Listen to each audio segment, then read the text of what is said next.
కీర్తి ప్రాముఖ్యత దృష్టిలో ఉంచుకొని తెలంగాణ ప్రజాపాలన ప్రభుత్వం రాష్ట్రంలో 7 కేంద్రాల నుంచి ఈ ఎలక్ట్రికల్ బస్సులు ప్రారంభించే సందర్భంగా ఈరోజు గౌరవ ఉప ముఖ్యమంత్రి గారి చేతుల మీదుగా కౌన్సిల్ చైర్మన్ సుఖేందర్ రెడ్డి గారి చేతుల మీదుగా ఆర్టీసీ సంస్థ పక్షాన సూర్యాపేటకు కేటాయించిన 79 బస్సుల్లో 45 ఎలక్ట్రిక్ బస్సులను ఈరోజు ఇక్కడ ప్రారంభించుకుంటా ఉన్నాం. ఈ సందర్భంగా మీ అందరి ముందట రాబోయే కాలంలో మారుతున్న కాలానికి అనుగుణంగా ప్రజలకు సౌకర్యాలను మెరుగుపరుస్తూనే కార్మికుల సంక్షేమాన్ని చూస్తూ సంస్థను పరిరక్షించుకునేటువంటి 3 నినాదాలతోటి ఆర్టీసీ ముందుకు పోయేటువంటి ఒక ప్రయత్నం చేస్తూ ఉన్నాం. గతంలో నష్టాల బాటలో నడిచి గత 10 సంవత్సరాల్లో ఒక నూతన బస్సు కొనుగోలు చేసేటువంటి ప్రక్రియ చేయనప్పటికీ ఒక ఉద్యోగం కూడా నియామకం చేయాలనేటువంటి పరిస్థితి నుంచి ఇలా వేలాది నూతన బస్సులు కొనుగోలు చేయడంతో పాటుగా వేలాది మంది నూతన ఉద్యోగులను నియామకం చేపడుతున్నామంటే ఈరోజు ఇక్కడ అక్కా చెల్లెలు ఆచరించడం ప్రభుత్వ నిర్ణయము కార్మికుల యొక్క కృషి అనే మాట సందర్భంగా మనం చేస్తా ఉన్నా. 182 కోట్ల మంది మహిళలు అక్కా చెల్లెలు ఇవాళ ఆర్టీసీ బస్సులు ఉపయోగించుకున్నారు. దాదాపు 6,100 కోట్ల రూపాయల లబ్ధి వారికి జరిగితే తద్వారా అనేకంగా ఇవాళ వారి తల్లిగారింటికి వెళ్ళాలన్నా అత్తగారింటికి వెళ్ళాలన్నా దవాఖానకి వెళ్ళాలన్నా లేదా ఎక్కడికి ఏ అంశం కొరకైనా కూడా ఇలా ఉచితంగా బస్ సౌకర్యం వినియోగించుకునే అవకాశం దొరికింది వాళ్ళకు.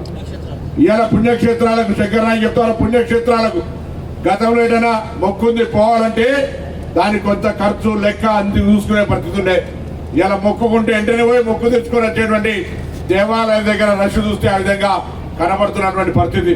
అందుకే ఇలా తెలంగాణ ప్రజాపాలన ప్రభుత్వంలో గౌరవ ఉప ముఖ్యమంత్రి ఆర్థిక శాఖ మంత్రి నెలకు 300 నుంచి 350 కోట్లు మహిళలు ప్రయాణం చేసిన సొమ్మును ఆర్టీసీకి ఇవ్వడం వల్ల ఇలా ఆర్టీసీ కార్మికులకు సంబంధించిన అనేక పెండింగ్ అంశాలను కూడా ఎప్పటికప్పుడు పిఎఫ్ కావచ్చు, వాళ్ళ కోఆపరేటివ్ జమ చేసుకున్న డబ్బు కావచ్చు, అన్నిటినీ పేమెంట్ చేస్తూ ఆర్టీసీ ఎలా లాభాల బాటలో తీసుకుపోతా ఉన్నామంటే ఇలా ఈ ప్రభుత్వము రేవంత్ రెడ్డి గారి నాయకత్వంలో కాంగ్రెస్ పార్టీ ప్రభుత్వంతో మాత్రమే సాధ్యమైందనే మాట సందర్భంగా మనం చెప్తున్నాం. ఆర్టీసీకి సంబంధించి కార్మికుల సంక్షేమానికి కూడా అనేక సమస్యలు పరిష్కరించినాం. వారికి సంబంధించిన 2-3 అంశాలు ప్రభుత్వ పరిశీలనలో ఉన్నాయి.